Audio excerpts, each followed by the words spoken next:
Greetings, trombones at large, Brad Byers. I am the Vagrant Trombone here today to talk to you about something that I consider to be fairly important, and that is the ownership of a wristwatch. Why? Well, as a band leader, as a pit musician, as, as a former recording musician, and as a sideman in general, I think it's important to have a wristwatch. Now you might wonder why it's important in this day and age when there's almost always a clock on the wall, a clock in our cars. Our phones have clocks in them, and most people I know use their phone as a timing device, and that's fine, except when you're performing. And the reason why is one, as a band leader. As a band leader, one of the things I really don't like to see is as we're getting along toward the end of a set, maybe it feels like it's starting to run a little long, guys start doing this. Digging around in their pocket to find their phone so that they can see what time it is. Do they have a right to know what time it is? Sure. But it doesn't look good on the bandstand when you see guys digging around in their pants for something. Another issue as a band leader is sometimes guys will put them on their music stands and they'll set them on vibrate. And nothing sounds worse than a cell phone vibrating on a Metal Manhasset music stand. It's like a drummer doing a drum roll, a cymbal roll on the world's cheapest cymbal. It just sounds terrible, and it can be really loud, especially if there's a microphone. That's, it's just awful.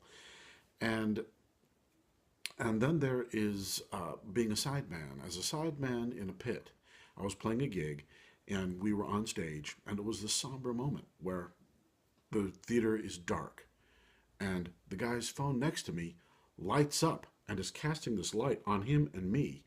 And I saw it in the video later, and we look like a lighthouse guiding in ships from a rocky shoal. Except the problem is, it was in the middle of a somber moment in a theater. And so we have this bright light shining up, and when I looked down to see what the guy had written, it said, enjoying the show. Right up until that point, where this guy's page turned his phone on and made us glow in the dark like a couple of aliens exposed to too much radiation. So as a sideman, that can be an issue too. Using my phone as a timepiece in the studio as a recording musician didn't work out well for me either. One time I was sitting, we were actually at Capitol Studios, and I was sitting and I had my phone in my mute bag and I had left it on vibrate, and it started to buzz in the mute bag, and I had forgotten that I had left it on at all, and I couldn't hear it, but it was in the bag going, and it was next to some cables, and the sound guy came out, and they were looking for the sound, and they were changing my cables, and then they said, okay, that seems to have solved it, and then it started to buzz, and then I could hear it. I realized what it was, so I pretended to need to reach down into my mute bag to get another mute out, and turned off my phone so it wouldn't vibrate. And then the sound guy came out and put a new cable on my mic, and they all seemed very proud for having resolved the problem, which actually was my fault, but it ruined the take. I decided I would not bring my phone into a record date anymore and know that I'm not going to use it as a timepiece because I'd start wearing a wristwatch. And I noticed that a number of other musicians that I worked with, they all wore wristwatches. They did not use their phones to tell what time it was. And that's why I consider owning a watch to be an important thing as a musician on a bandstand, because instead of doing this to find out what time it is when you want to see when you're going to take your break, it's a lot easier to just reach down for your music and suddenly, oh, no problem. It just looks better than having people constantly reaching over, or when the phone comes on and having them cast this light into their face when they're up on a bandstand. Now, if you do buy a wristwatch, there are two different kinds. There are mechanical watches and there are electric watches. There are a number of different kinds of electric watches, as well as a number of different kinds of mechanical watches. I owned a Quartz watch, and it was a fairly inexpensive watch. And one of the things I didn't realize until I was in an ISO booth doing a recording session was I needed a quieter watch. I was standing there with my horn, and I could hear tick, tick, tick, and I realized my watch was being picked up by the microphone and being fed back into my earpiece. And I knew that once I started playing, the noise floor wouldn't matter because the volume of the sound would bury the ticking of the watch. But when you're standing alone in an ISO booth with a piece of music that you have to play, one more bother is one more opportunity for your brain to not focus on what you need to get done. So I went out and I bought myself a better watch. Well, I hope that you find this interesting. I hope that you're able to gain some insight. And if you don't feel the need to change your ways because everyone else uses their phones, that's fine too. I'm older.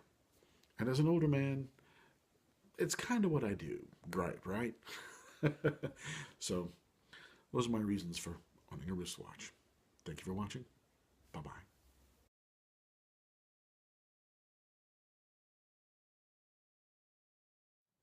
Greetings. Back again. So soon. Yes. I decided to put an addendum on this because as I thought about it, I realized some people don't really know much about timepieces, especially younger people. Like I have a son, and he doesn't know the first thing about a watch or picking a watch. And I thought maybe I would just briefly, quickly go over some information here and now. Um, the first thing you want to consider about a watch is its accuracy. You want to be able to know that you're going to go on a break and that the watch is going to keep good time for you so that you know when to get back. And you also want to have a fairly good assurance to know that you are synced up time-wise with the theater clocks so that if you are running off to the restroom or to get something to eat or a quick snack or something, you know exactly when you need to be back by the clock on the wall of the theater. So there are a couple of things you want to think about. One of the things that I like to think about is the loudness. You don't want to hear it ticking. You don't want to hear the noise of it clacking away in a quiet moment. It can be distracting, and distractions aren't good things, especially when in a recording situation you need to be completely focused because time is money. Um, the next thing that I consider about it is the way it looks, honestly. You don't want to buy one of these $20 fashion watches, you know. Spend a little more money than that. And it kind of sucks, but you know, you've already spent all this money on your instruments and your mutes and your phone, and staying in touch with everybody and your plan and everything else, your car. But do yourself a favor and get a decent watch. Don't buy something that's less than like $100. On sale as low as 50. Maybe a Timex. I own a Timex. It works fine, but it's too loud. It ticks loudly. It doesn't have to be super quiet. The super quiet actions can be very expensive. I don't think that for a watch that you just want to be able to see the time on in a recording situation or at a gig, it doesn't have to be a nice watch. Besides, you're going to be banging it into stuff, music stands, equipment, cases, things like that. It's going to be in a hazardous situation, and it could take a blow. Um, Personally, I can afford a slightly better watch, so I have a slightly nicer watch.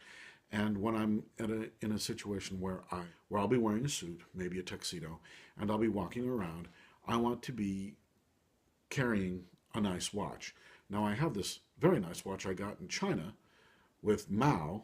You can see him waving to the communist crowds as the rows of missiles go by and people marching with their guns. But I don't wear that to parties.